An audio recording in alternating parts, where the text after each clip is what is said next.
Hey everybody, Eagle Run 23. So I picked up the Pitboss Laredo 1000. Now I did a little poll on my community tab and I asked what you guys thought. It was about split between the Traeger and the Pitboss. There's just so much value in this that I just could not, I couldn't pass it up. And the same exact Traeger with this technology, at least the technology, is a $1,500–1,600 grill, and so it's just hard to pass that. So let's take I assembled it, so I know how sturdy it is. Everything is super heavy duty. Everything is super sturdy. I don't have the grates in yet because we're fixing to do our first burn, and there's a lot of oils that they put on this to, you know, I'm sure keep it from rusting while it's in transport. And we just need to burn all that, season everything in.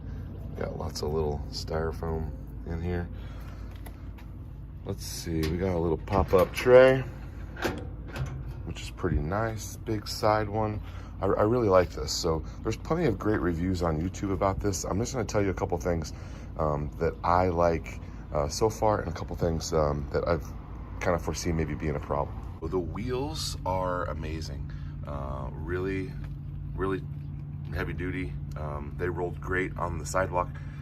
Rolled it through the yard to get it back here in the backyard, and it's did fine over these rocks. So heavy duty wheels, I like that. The base is great. Very satisfied with all that. One of the selling points on this grill is the sear plate, and we're gonna get this in and burn it off here in just a little bit. It's pretty oily, but I feel like this could potentially be a problem down the road. It could maybe get rusty or not be able to slide anymore. So a little bit concerned about this part. I don't care about the charbroil thing. I have a grill that I'll be grilling steaks on. This I'm using mostly as a smoker. Okay, and then this is the stack of all the grates. I don't know, the quality of these grates could be a little higher. I feel like they're a stainless with like this coating on it, and I don't know longevity wise how that's going to do.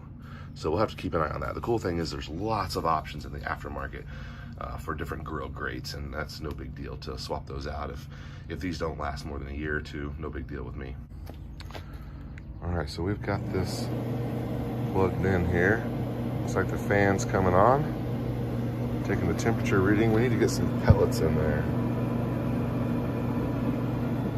Okay, we just have a little bit of pellets. Didn't want to fill it all the way up because we're just going to be doing a burn in here. Let's see if we can turn this on. There we go. Let's go to 250. Okay, so let's turn this on. The angle that you guys are at is impossible to see.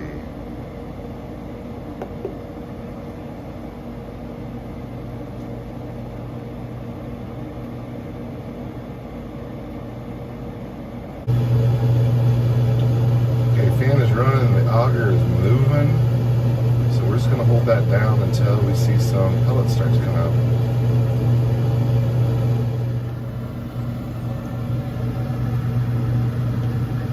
So on first startup, it takes a legit 2 minutes to get pellets to come down.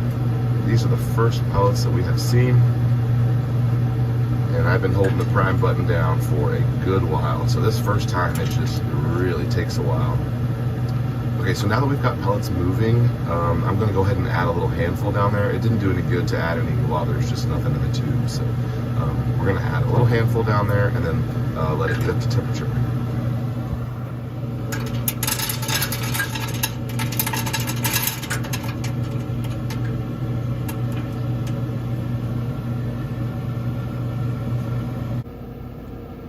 All right, it's been a few minutes. We're getting our first smoke here, which is great. I'm gonna go ahead and throw the grates on here so we can get going. All right, so got all the grates on. Let me see if I can slide this over. Ah, yeah, we can see down in there. She's ripping now. Okay, let's close it up. We're gonna set it on 300, I think. I need to read the instructions. and let it go for half an hour. It has been about 5 minutes. Can you read that temperature? It says 162. So it has just been a few minutes. We're getting good, pretty clear smoke. Oh, I got the light on. Better turn that light off.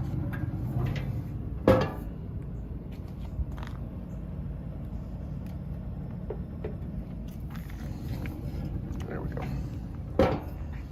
So I probably should have downloaded the app and played with it even maybe before I got the grill. See, we're still ripping some good clean smoke.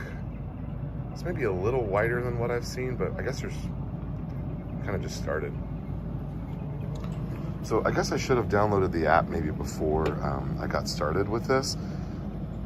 I'm gonna send in a screenshot here so you can see what it looks like.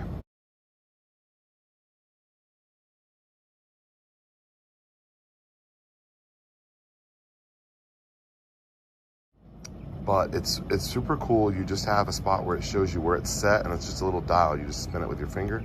It shows you where it's set and what the actual temperature is, and then you can see the probe temperatures just like you can see here. It tells you if the fan is running. Super easy. And so far, the connectivity has been all over my house, so that's kind of cool. There is a $700 Traeger that is a little bit bigger than this one, but it doesn't have any of the technology. So I think the technology is what's kind of cool about this. You could fire up, the little side wood-fired smoker. I mean, you could buy those for 200 bucks. That's kind of, I guess that's kind of not the same thing in my opinion. This is like a different thing. It's a grill that smokes. It's a smoker. It's kind of its own thing. So I'm interested to get this, to get some food on here. I bought a pork butt. I might give that a shot. I don't know if I'll make a video on it or not. All right, so I just wanted to run through the startup, and it just took a long time to get the pellets to go through. That was the main thing that's different. I think maybe people edit that out of their video, but it took a long time for the pellets to go down there. But other than that, very satisfied. Pick one up. They're 500 bucks. If it lasts 3 years and you buy a new one, you're still cheaper than the $1,600 Traeger. All right, Eagle Run 23. See you next time.